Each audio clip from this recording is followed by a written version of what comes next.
Мен сіздерге мысық туралы өзімнің басына өткен оқиғамды айтып берейін. Может, басқа адамдар да ойланар деген оймен жазып жатырмын бұл видеоны. Осыдан 11 жыл бұрын менде Белоснежка деген мысық болған. Бір күні мені кешке қарай қонаққа шақырды. Сөйтіп мен екі балам ол кезде кішірақтау. Сөйтіп сол қонаққа баратын болдым.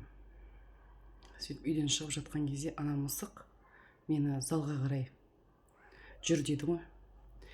Сосын мен төменге түсіп кеттім. Үйден тағы бір затты ұмытып кеткен екенмін. Қайтып келсем, ана мысық қайтадан мені залға қарай шақырады. Ол кезде мен оны түсінбегенмін. Сөйтіп, может, менімен бірге барғысы келіп тұрған шығар, қалғысы келмей тұрған шығар деп мен мысығымды алып кеттім өзіммен бірге. Негізі әрдайым басқа да мысықтарым болған, оларды да всегда өзіммен бірге алып жүремін.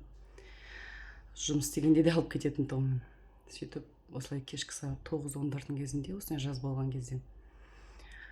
В общем, кетіп бара жатқан кезде, 60-пен 70-пен кетіп бара жатқан кезде, алдында қызым отыр, артында ұлым отыр. Ұлым екі сиденьяның ортасында бүйтіп отыр да. Какой-то секундта болады ол нәрсе да. Сен ол кезде холодный разум болу керек. И сосын сол моментте сен выход из ситуации жасап ойланып үлгеру керексің.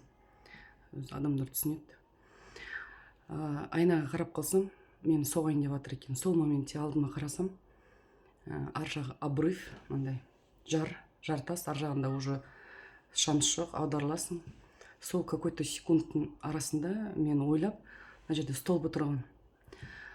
Бір қолыммен, оң қолыммен ана екінші сиденьені осылай ұстап, өйткені балам ұшып кетеді деген менде ой болды да, өйткені ол әлі 2-ші класс оқитын.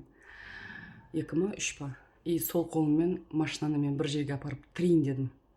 Құлағанша, ары қарай аударып кеткенше деп. Сол моментте какой-то бір 2 секунд, 3 секундтың адамның миы қалай жұмыс жасайды, иә. Сөйтіп мен машинаны жаңағы неге тіредім ғой. Тоқтаттым, в общем, барып алдымен да. А мені соққан, жанымнан соққан, обгон алып келе жатқан жігіт, өзбек жігіт, ол обрывқа түсіп кетті. Бірақ аман есен жаңа алған екен машинасын. 1,5 ай болған екен салоннан алған. Өзі дін аман, кейін шешілді ғой. Мен бұл жерде айтқым келетіні, сол кезде мені мысық құтқарып қалды бізді отбасымызбен, ұлыммен, қызыммен, бала шағаммен бар емес пе? Өйткені егер ол мысық бізбен бірге бармағанда, может, біз тірі қалар ма едік, қалмас па едік, оны бір Алла білетін еді. Сондықтан әрбір мысықты, итті құтқарып жүрсеңіздер, сіздердің де өмірлеріңізді де құтқарады Алла.